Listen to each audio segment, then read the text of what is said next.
ആസാമിൽ വലിയ പ്രക്ഷോഭം നടക്കുകയാണ്. അതായത് ബംഗ്ലാദേശിൽ നിന്നുള്ള ആളുകൾ ആസാമിൽ, അത് വർഷങ്ങളായിട്ടുണ്ട്, ആ പ്രദേശത്ത് ധാരാളം ബംഗ്ലാദേശിൽ നിന്നുള്ള ആളുകൾ വന്ന് അനധികൃതമായി താമസിക്കുന്നുണ്ട്. അപ്പോൾ അവരെല്ലാം പുറത്തു പോകണം എന്ന് നിരന്തരം ആവശ്യപ്പെടുകയും ചെയ്യാറുണ്ട്. പക്ഷേ ഇത്തവണ അങ്ങനെയല്ല. ഇത്തവണ വളരെ കടുപ്പിച്ച് തന്നെയാണ് ആ ആവശ്യം ഉന്നയിച്ചിരിക്കുന്നത്. ബംഗ്ലാദേശിലെ വിഷയത്തിന് ശേഷം ഇന്ത്യയിലെ ആകപ്പാടെ ഒരു ആശങ്കയിലാണ് ജനം മൊത്തം. ബംഗ്ലാദേശ് കലാപം, അതിനുശേഷമുള്ള ഹിന്ദു വേട്ട, ഇതിനെ തുടർന്ന് ഇന്ത്യയിലുള്ള ബംഗ്ലാദേശികളെ പറ്റി ഇന്ത്യക്കാർക്ക് മൊത്തത്തിലൊരു ആശങ്കയുണ്ട്.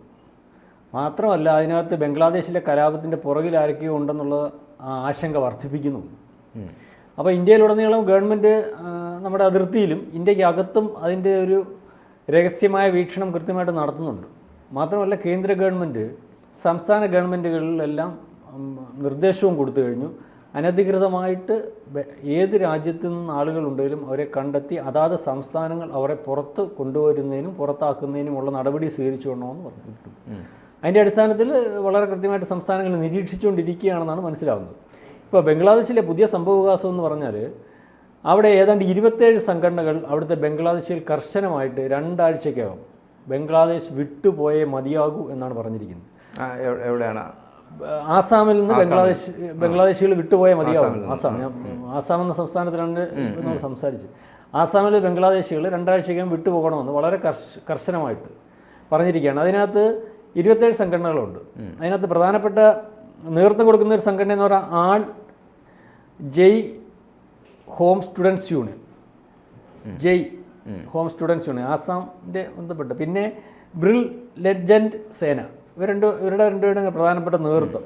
അതായത് കഴിഞ്ഞ ഒരാഴ്ച മുമ്പ്, ഏതാണ്ട് 7 ദിവസം മുമ്പ്, ഒരു 15 വയസ്സുള്ള പെൺകുട്ടിയെ ക്രൂരമായി ബലാത്സംഗം ചെയ്തു കൊള്ളുന്ന ഒരു സംഭവം ആസാമിലുണ്ടായി. അതായത് അതിന് 30ഓളം പ്രതികളുണ്ട്. ആ 30ഓളം പ്രതികളും ബംഗ്ലാദേശികളാണ്. അവർ അവിടെ കച്ചവടം ചെയ്യുന്നവരാണ്. അപ്പോൾ അവരുടെ കടകളെല്ലാം ഇപ്പോൾ തുറക്കാൻ വയ്യാത്ത അവസ്ഥയിലാണ്. അപ്പം ആസാമിൻ്റെ ഒരു കാര്യം ജോൺ അറിയാമായിരിക്കുമല്ലോ, അവിടെ ആളുകൾ വയലൻ്റ് ആയി കഴിഞ്ഞാൽ വലിയ പ്രശ്നമാണ്. ആസാമികൾ അവർ സ്ത്രീ പുരുഷ ഭേദമന്യേ എന്തും ചെയ്യുന്ന ആസാം കലാപമൊക്കെ ഓർമ്മയുണ്ടല്ലോ, അടിച്ചമർത്താൻ പാടാണ്. അപ്പം കർശനമായിട്ട് വീടുകൾ കയറി പറഞ്ഞിരിക്കുന്ന ഒരു രീതിയിലേക്കാണ് കാര്യങ്ങൾ പോകുന്നത്. അതായത് ബംഗ്ലാദേശികൾ നമ്മൾക്ക് അറിയാവുന്നതുപോലെ തന്നെ ഇന്ത്യയിൽ ഏതാണ്ട് കൃതമായിട്ടും അല്ലെങ്കിൽ ലീഗലുള്ളതും ഇല്ലീഗലായിട്ടുള്ളതുമായിട്ടുള്ള ഏകദേശ കണക്ക് തന്നെ 2 കോടി ജനമുണ്ട്. ഇവർ വളരെ ക്രിമിനൽ മെൻറ്റാലിറ്റി ഉള്ള ആൾക്കാരാണ് ബംഗ്ലാദേശികളെന്ന് പറയുന്ന ആൾക്കാർ. കാരണം അവർക്ക് അല്പം നീളക്കുറവ്, ഇവരെ കണ്ടാൽ തന്നെ തിരിച്ചറിയാൻ പറ്റും. പെട്ടെന്നുള്ള പരിചയമുള്ള ആൾക്കാർക്ക് ബംഗ്ലാദേശികളെ കണ്ടാൽ തിരിച്ചറിയാൻ പറ്റും. ബംഗാളികളാണെന്ന് പറഞ്ഞാൽ അംഗീകരിക്കത്തില്ല. കാരണം ഇവർക്ക് നീളക്കുറവുണ്ട്, ഇവരുടെ സ്വഭാവത്തിൻ്റെ പ്രത്യേകതയുണ്ട്, ഇവരെ വയലൻ്റ് ആവും, ഇവർക്ക് എന്തും ചെയ്യാൻ ഉള്ള ഒരു മാനസിക കരുത്തുണ്ട്. മാത്രമല്ല, യാതൊരു രീതിയിലുള്ള ഈ നിയമപരമായിട്ടുള്ള ബോധമൊക്കെ വളരെ കുറവാണ്. അതിൻ്റെ കാരണം ബംഗ്ലാദേശിൻ്റെ ആ രീതിയിലുള്ള ഒരു രീതിയിൽ വളർന്നു വന്നതുകൊണ്ടായിരിക്കാം. അതിനകത്ത് പ്രത്യേകിച്ച് മുസ്ലിങ്ങൾ മൊത്തത്തിൽ കലാപകാരികളാണ്. കാരണം മതം തലയ്ക്ക് പിടിച്ചിട്ടുള്ള, അതിനപ്പുറം ഒന്നുമില്ല എന്നുള്ള രീതിയിലുള്ള മുസ്ലിങ്ങളാണ് ബംഗ്ലാദേശിൽ മുസ്ലിങ്ങൾ. അതുകൊണ്ട് തന്നെയാണ് വിദേശ രാജ്യങ്ങൾ ഉൾപ്പെടെ, അതായത് സൗദിയിലൊന്നും ബംഗ്ലാദേശിൽ ഉൾക്കൊള്ളുന്നേയില്ലെന്നാണ് എനിക്കറിയാൻ സാധിക്കുന്നത്. വിദേശ രാജ്യങ്ങളിൽ ഈ പ്രബുദ്ധമായിട്ടുള്ള സമ്പന്നമായിട്ടുള്ള സൗദി പോലെയുള്ള ഈ മുസ്ലിം രാജ്യങ്ങളുണ്ടല്ലോ, മുസ്ലിം രാജ്യങ്ങൾ പ്രത്യേകിച്ചും ഇവർക്ക് വിസ നിഷേധിച്ചു കൊണ്ടുപോകുന്ന ഒരു രീതിയാണ് നമുക്ക് കാണാൻ സാധിക്കുന്നത്. ഇപ്പോൾ പിന്നെ രണ്ടാമത് പാകിസ്ഥാനാണ്. പക്ഷേ പാകിസ്ഥാനെ ഉൾക്കൊള്ളുന്ന രാജ്യങ്ങൾ പോലും ബംഗ്ലാദേശികളെ ഉൾക്കൊള്ളുന്ന ഒരു രീതിയില്ല. അപ്പോൾ ഇന്ത്യയിൽ ഈ കലാപത്തിന് ശേഷം നമ്മൾ ഈ പറഞ്ഞതുപോലെ ബംഗ്ലാദേശികൾ നമ്മൾക്ക് നാളെ കാലത്തെ ബാധ്യതയാകുമോ, അല്ലെങ്കിൽ ഇന്ത്യയിൽ ഇത്തരത്തിൽ നമ്മുടെ ശത്രു രാജ്യങ്ങളും അല്ലെങ്കിൽ കലാപം ആഹ്വാനത്തിന് വേണ്ടി കാത്തിരിക്കുന്ന ഇന്ത്യക്കകത്തുള്ള ആഭ്യന്തര ശത്രുക്കളുമൊക്കെ ഈ കലാപത്തിന് വേണ്ടി ബംഗ്ലാദേശികളെ, ഇന്ത്യയിൽ അനധികൃതമായിട്ടുള്ള ബംഗ്ലാദേശികളെ ഉപയോഗിക്കുമോ എന്നുള്ള ആശങ്കയുടെ കൂടെ ഭാഗമാണ്.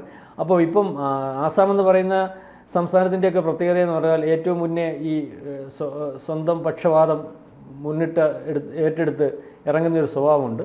അതുപോലെ തന്നെ കലാപങ്ങൾ ഉണ്ടായാൽ വളരെ പിടിച്ചു നിർത്താൻ പാടുള്ള ഒരു സംസ്ഥാനമാണ് അവിടെ. അതുകൊണ്ട് തന്നെ 6-7 ജില്ലകളിൽ ഇപ്പോൾ ഫ്ലാഗ് മാർച്ച് നടത്തി കഴിഞ്ഞ് പോലീസ്, അതുപോലെ DGP നിരോധനാജ്ഞ പോലുള്ള ഒരു സംവിധാനത്തിലേക്ക് പോകുന്നതെന്ന് അറിയാൻ സാധിക്കുന്നു.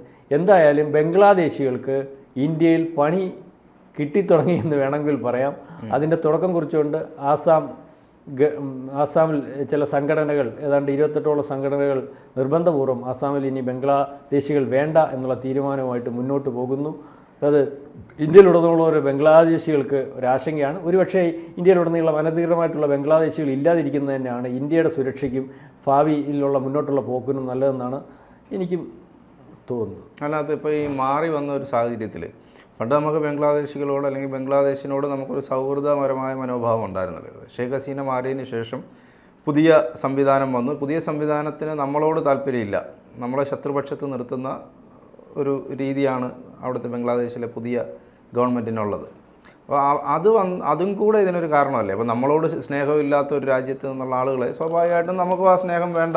തീർച്ചയായിട്ടും. അപ്പം ജോണിന് തോന്നിയത് പോലെയുള്ള ഒരു മാനസികാവസ്ഥ മിക്കവാറുള്ള ഇന്ത്യക്കകത്തുള്ള ഇന്ത്യ സ്നേഹിക്കുന്ന ആൾക്കാർക്കുണ്ടാവും. കാരണം ബംഗ്ലാദേശിലെ ആൾക്കാരുടെ സ്വഭാവമാണ് നമ്മൾ മുമ്പേ ചർച്ച ചെയ്തത്. കാരണം ബംഗ്ലാദേശിൽ ക്രിമിനൽസാണ് മറ്റുള്ളത്. അപ്പോൾ ഷേഖ് ഹസീന എന്ന് പറഞ്ഞ ഒരു സ്ത്രീ ഒരു ദേശസ്നേഹിയായിട്ടുള്ള ബംഗ്ലാദേശിയായിരുന്നു. കാരണം ബംഗ്ലാദേശ് ഇതൊക്കെ ഈ രീതിയിൽ നിന്നൊക്കെ മാറി പുരോഗതിയിലേക്ക് പോയി രാജ്യത്തിൻ്റെ നെറുകയിലും അല്ലെങ്കിൽ ലോകത്തിൽ പുരോഗതിയുള്ള രാജ്യങ്ങളുടെ കൂട്ടത്തിൽ ഉണ്ടാവണമെന്നുള്ള വിചാരിച്ച് ഭരണം നടത്തിയ ഒരു സ്ത്രീയാണ്. അപ്പോൾ അതിനകത്ത് അവിടുത്തെ ഈ ടെററിസ്റ്റ് ഗ്രൂപ്പ് എല്ലാം കൂടെ അവരെ അട്ടിമറിക്കുന്ന ഒരു അവസ്ഥയുണ്ടായി. അപ്പോൾ ആ അട്ടിമറിക്കുന്ന അവസ്ഥ വന്നപ്പോൾ അതിനകത്തിപ്പം അവരുടെ നിയന്ത്രണത്തിലാണല്ലോ ഭരണം. അപ്പോൾ അത് നമുക്കെതിരാണ് ഭരണം. മാത്രമല്ല അവരന്ന് ഈ രാജ്യത്ത് ടെററിസ്റ്റ് ഗ്രൂപ്പിനെ അല്ലെങ്കിൽ തീവ്രവാദ ഗ്രൂപ്പിനെയൊക്കെ വളരെ കൃത്യമായിട്ട് ജയിലിലടച്ചിരുന്നു. ആ ഗ്രൂപ്പുകളെല്ലാം ഈ കലാപകാരികൾ ഉൾപ്പെടെ ഇപ്പോഴും വന്ന ഭരണത്തിൽ ഇരിക്കുന്ന ആൾക്കാർ ഉൾപ്പെടെ ആദ്യമേ കലാപകാരികൾ തുറന്നു വിട്ടു, ഇപ്പോൾ രണ്ടാമത് ഭരണത്തിലിരിക്കുന്ന ആൾക്കാർ കൊടും ഭീകരരെ വരെ തുറന്നു വിട്ടിരിക്കുന്ന ഒരു കാര്യമാണ് നമുക്ക് കാണാൻ സാധിക്കുന്നത്. അതായത് ആ രാജ്യത്തിൻ്റെ പുരോഗതിയുള്ള ഒരു മതഭരണവും അവരാഗ്രഹിക്കുന്ന രീതിയിലേക്കൊക്കെ ആ രാജ്യത്തെ കൊണ്ടുപോകുന്നതിന് വേണ്ടിയാണ് ശ്രമിക്കുന്നത്. അപ്പം അവിടുന്ന് കൂടുതൽ ആൾക്കാർ ഇങ്ങോട്ട് പലായനം ചെയ്യാനുള്ള സാധ്യതയുണ്ട്. അത് നമ്മൾ തടഞ്ഞുകൊണ്ടിരിക്കുകയാണ്. മാത്രമല്ല ഇവിടെ നിൽക്കുന്ന ഈ അനധികൃതമായിട്ട് കയറിയിരിക്കുന്ന ആൾക്കാർ ഇനി തിരിച്ചു പോകാൻ സാധ്യതയില്ല. മാത്രവുമല്ല അവിടുത്തെ കലാപകാരികൾക്ക് അനുകൂലമായിട്ട് നിൽക്കുന്ന ആൾക്കാരാണ് ഈ ഇവിടുത്തെ കുടിയേറ്റക്കാർ. അല്ലെങ്കിൽ ഇവിടെ ഇപ്പം അനധികൃതമായിട്ട് താമസിക്കുന്നുണ്ടെങ്കിൽ അവരുടെ അജണ്ടകൾ മൊത്തം ഇവിടെ പാസ്സാക്കാൻ വളരെ എളുപ്പമാണ്. അപ്പം അത് നേരത്തെ നമ്മുടെ മിത്രമായിട്ടിരുന്നത് കൊണ്ട് ഷേഖ് ഹസീന അവിടെ ചെയ്തുകൊണ്ടിരുന്ന കാര്യങ്ങളെന്ന് പറഞ്ഞാൽ ലോകത്തിലെ ഈ ഭീകരവാദികളെ ഒതുക്കുന്നതിനകത്ത് വളരെ പേരുകേട്ട രാജ്യമായിട്ട് മാറി, അല്ലെങ്കിൽ അത്തരത്തിലുള്ള രാജ്യമായിട്ട് ലോകം അംഗീകരിച്ച രാജ്യമായിരുന്നു. ആ സ്ഥാനത്താണ് ഇപ്പോൾ ലോകത്തിൽ ഏറ്റവും കൂടുതൽ ഭീകരവാദികളെ പ്രൊഡ്യൂസ് ചെയ്യാൻ സാധ്യതയുള്ള പാകിസ്ഥാൻ പോലുള്ള രാജ്യത്തിൻ്റെ സമൂഹമായിട്ട് ബംഗ്ലാദേശ് വളരെ ചുരുങ്ങിയ സമയം കൊണ്ട് വന്നിരിക്കുകയാണ്. അവിടുത്തെ ഇപ്പം ഈ താൽക്കാലികമായിട്ടുള്ള ഭരണം വന്നില്ല, ആ ഭരണം അതിനെല്ലാം വേണ്ടിയുള്ള വഴി ഒരുക്കി കൊടുക്കുന്ന രീതിയാണ് നമ്മൾ കാണുന്നത്. ഭീകരവാദികളെ ഉൾപ്പെടെ അഴിച്ചു വിട്ടുകൊണ്ട് അവരുടെ നേതൃത്വത്തിലുള്ള ഒരു ഭരണവും അവരുടെ നേതൃത്വത്തിലുള്ള ഭീകര ക്യാമ്പുകളും ഒക്കെ രാജ്യത്ത് തുടങ്ങുന്ന രീതിയിലേക്കും ആ രാജ്യം പൂർണ്ണമായിട്ടും ഏതാണ്ട് ഒരു മാസം പോലും ആകുന്നതിന് മുമ്പേ പൂർണ്ണമായിട്ടും പട്ടിണിയിലും അരാജകത്വത്തിലേക്കൊക്കെ പോകുന്ന രീതിയിലാണ് ലോകത്ത് റിപ്പോർട്ട് ചെയ്തുകൊണ്ടിരിക്കുന്നത്. അത്തരത്തിലാണ് പോകുന്നത്. അതുകൊണ്ട് തന്നെ ഇവിടുത്തെ അനധികൃതമായിട്ടുള്ള ബംഗ്ലാദേശികൾ എന്ന് പറയുന്ന ആൾക്കാർ നമ്മൾക്ക് ഭീഷണിയാണ്. അവരെ നിയമപരമായിട്ടും അല്ലാതെയും ഇവിടുന്ന് നീക്കം ചെയ്യുന്നത് തന്നെയാണ് ഇന്ത്യയുടെ വളർച്ചയ്ക്കും പുരോഗതിക്കും ഒക്കെ നല്ലത്. നാളെ കാലത്തെ ബംഗ്ലാദേശ് എങ്ങനെ വരും എന്നുള്ളതിനെപ്പറ്റി നമ്മൾക്കറിയത്തില്ല. ബംഗ്ലാദേശ് വൃത്തിയായിട്ട് വരുവാണെങ്കിൽ ബംഗ്ലാദേശുമായിട്ടുള്ള ബന്ധം നമുക്ക് പുനഃസ്ഥാപിക്കാം. പക്ഷേ എന്നാലും ഒരു രാജ്യത്ത് നിന്ന് മറ്റൊരു രാജ്യത്തേക്ക് നിയമപരമല്ലാത്ത രീതിയിൽ കുടിയേറ്റക്കാരെ ബാക്കി ഇപ്പം ലോകം മൊത്തം ആ കുടിയേറ്റക്കാരെ കൊണ്ട് ബുദ്ധിമുട്ടിക്കൊണ്ടിരിക്കുന്ന വാർത്തകളും അല്ലെങ്കിൽ പ്രക്ഷോഭങ്ങളും ഒക്കെയാണ് നമ്മൾ കണ്ടിരുന്നത്. ബ്രിട്ടീഷ് രാജ്യം, യൂറോപ്യൻ രാജ്യങ്ങളും ഒക്കെ ഏത് രാജ്യത്ത് കുടിയേറ്റക്കാരെ ഉൾക്കൊണ്ടിട്ടുണ്ടോ ആ രാജ്യത്തുള്ളവർക്ക് നാളെ ജീവിക്കാൻ പറ്റാത്ത രീതിയിലുള്ള കലാപവുമായിട്ട് കുടിയേറ്റക്കാർ വരുന്ന ഒരു അവസ്ഥയാണ് നമ്മൾ കണ്ടുകൊണ്ടിരിക്കുന്നത്. ഇന്ത്യയിൽ അങ്ങനെ നമുക്ക് ആരെയും കുടിയേറ്റക്കാരായിട്ട് അംഗീകരിക്കുന്ന ഒരു നിയമം നമുക്കില്ല, നേരത്തെയും ഇല്ല, ഇപ്പോഴും പ്രോത്സാഹിപ്പിക്കുന്നില്ല. എന്നാലും നമുക്ക് ചുറ്റുമുള്ള ശത്രു രാജ്യങ്ങൾ നുഴഞ്ഞു കയറിയതും അല്ലാത്തതുമായിട്ടുള്ള അല്ലെങ്കിൽ ചില സംസ്ഥാനങ്ങളുടെ സഹായത്തോടു കൂടിയൊക്കെ വെളിയിൽ നിന്നുള്ള ആളുകൾ ഇവിടെ താമസിക്കുന്നുണ്ട്. അത് പറയാതെ വയ്യ. അപ്പം അവരെ കൃത്യമായിട്ട് നിരീക്ഷിച്ചും അല്ലെങ്കിൽ പുറത്താക്കുന്നതായിരിക്കും ഇന്ത്യയുടെ ഭാവിക്കും അല്ലെങ്കിൽ ഇന്ത്യയുടെ സുരക്ഷിതത്വം നല്ലത്. ഈ കേരളത്തിൽ പോലും നമ്മളിപ്പോൾ ഇവിടെ പൊതുവേ ഉത്തരേന്ത്യ നേരത്തെ നമ്മൾ പറയാം ബംഗാളി ഇപ്പോഴും അങ്ങനെ തന്നെ പറയുന്നത്. ഉത്തരേന്ത്യയിൽ പല സംസ്ഥാനങ്ങളിൽ നിന്ന് ആളുകൾ വരുന്നുണ്ട്. ഇപ്പോൾ ബീഹാർ, ഒറീസയിൽ നിന്ന് വരുന്നുണ്ട്, ബീഹാറിൽ നിന്ന് വരുന്നുണ്ട്, പശ്ചിമ ബംഗാളിൽ നിന്ന് വരുന്നുണ്ട്. ഇവരെല്ലാം ചേർത്ത് നമ്മൾ ബംഗാളി എന്നാണ് പൊതുവെ പറയുന്നത്. പക്ഷേ യഥാർത്ഥത്തിൽ ഒരു വലിയ ശതമാനം ആളുകൾ ബംഗ്ലാദേശിൽ നിന്ന് വരുന്നുണ്ട്. അവിടെ പല ക്രിമിനൽ ആക്ടിവിറ്റീസും ചെയ്തിട്ട് നേരെ നദി കടന്ന് ബംഗാളിലേക്ക് വരികയും പശ്ചിമ ബംഗാളിലേക്ക് വരികയും അവിടുന്ന് ട്രെയിൻ കയറി കേരളത്തിൽ സുരക്ഷിതമായ താവളമായി കേരളം മാറിയിരിക്കുകയാണ് അവർക്ക്. അത് ഇവർ ആരൊക്കെയാണ് വരുന്നത് എന്നുള്ളതിനെക്കുറിച്ചൊന്നും കൃത്യമായ കണക്കൊന്നുമില്ല. അതൊരു സംഭവം നടക്കുമ്പോഴാണ് നമ്മൾ അതെ അതെ അതിന് പിന്നാലെ പിന്നെ അവരെല്ലാം അറസ്റ്റ് ചെയ്യുന്നുണ്ട്. അങ്ങനെ ഒരു ഗുണമുണ്ട്. എവിടെ പോയാലും കേരള പോലീസ് പോയി പിടിച്ചോണ്ട് വരും. പക്ഷെ അതിനപ്പുറം ഈ വന്നത് ആരാണ്, ഇവനെ ഇവിടെ ഉള്ളവനാണ്, ഇവനെ കൃത്യമായ ഇവർ തന്നെ വ്യാജ ആധാറും ID ഒക്കെ ഉണ്ടാക്കിയിട്ടാണ് ഇവർ ഇവിടെ വരുന്നത്, കേരളത്തിൽ വരുന്നത് തന്നെ. ഇപ്പോൾ നോക്കുമ്പോൾ ആധാറുണ്ട്, ID ഉണ്ട്, ഇതെല്ലാം സംവിധാനമുണ്ട്. ഈ റെയിൽവേ ടിക്കറ്റ് എടുക്കണമെങ്കിൽ AC-യിലൊക്കെയാണ് ഇവർ യാത്ര ചെയ്യുന്നത്. പണ്ടൊക്കെയാണ് ലോക്കൽ കമ്പാർട്ട്മെൻറ്റിൽ പോകുന്നത്. മിക്കവാറും ആളുകളൊക്കെ AC, നമ്മൾ റെയിൽവേ സ്റ്റേഷനിൽ ടിക്കറ്റ് ബുക്ക് ചെയ്യാൻ ചെല്ലുമ്പോൾ അറിയാം, ബൾക്കായിട്ട് വന്ന് AC ബുക്ക് ചെയ്യുന്നു.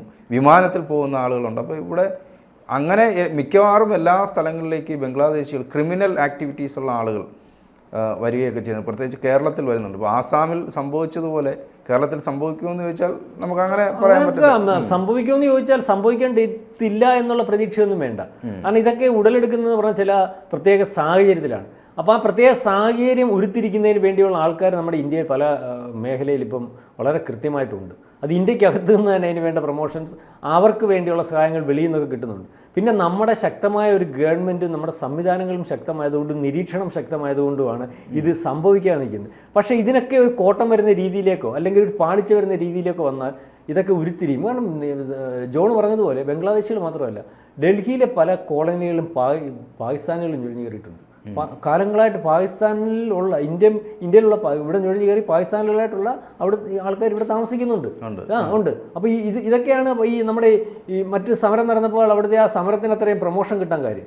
ഇതൊക്കെ മനസ്സിലാക്കിയിട്ടുണ്ട്, കുറേ പേരെയൊക്കെ അറസ്റ്റ് ചെയ്തിട്ടുണ്ട്. എന്നാലും ആ നിരീക്ഷണത്തിൻ്റെ ഭാഗമായിട്ടാണ്. ഇന്ത്യ കരുത്തുറ്റ ഒരു രാജ്യമായതുകൊണ്ടാണ്. കരുത്തുറ്റ രാജ്യമെന്ന് പറയുമ്പോൾ ഏതെങ്കിലും ഒരു അവസ്ഥയിൽ ഒരു ബലഹീനത സംഭവിച്ചാൽ ഇത് ആ ബലഹീനതയിൽ കൂടി അത് മുതലെടുക്കാൻ നിൽക്കുന്ന ആൾക്കാർക്ക് മുതലെടുക്കാൻ സാധിച്ചാൽ വളരെ വലിയൊരു പ്രശ്നത്തിലേക്ക് പോകും. അതുകൊണ്ട് തന്നെയാണ് ഈ കൃത്യമായ നമ്മുടെ ജനസംഖ്യയും അല്ലെങ്കിൽ വന്നവരുടെ ജനസംഖ്യയും ഒക്കെ വളരെ കൃത്യമായിട്ട് നോക്കി അതിനുള്ള റെക്കോർഡ് ഉണ്ടാക്കുകയും അത് തിരിച്ചറിയുകയൊക്കെ ചെയ്യണമെന്ന് പറയുമ്പം വേറെ ചിലരുടെ ഭാഗത്ത് നിന്ന് അങ്ങനെയൊന്നും വേണ്ട, അങ്ങനെയൊന്നും ഇല്ല, ചിലരെയൊക്കെ പുറത്താക്കാനാണെന്ന് പറഞ്ഞിട്ട് ഇതിൻ്റെയൊക്കെ ആ ഗവൺമെൻറ്റിൻ്റെയും അല്ലെങ്കിൽ രാജ്യത്തിൻ്റെ സുരക്ഷിതത്വത്തിന് വേണ്ടി എടുക്കുന്ന നിയമങ്ങളെയും തെറ്റിദ്ധരിപ്പിക്കുന്ന രീതിയിലേക്കും അത് നടത്താൻ അനുവദിക്കാത്ത രീതിയിലേക്കും ഒക്കെ ചില ശക്തികൾ പല ഭാഗത്തു നിന്നും വരുന്നതിൻ്റെ കാരണം ഇതാണ്.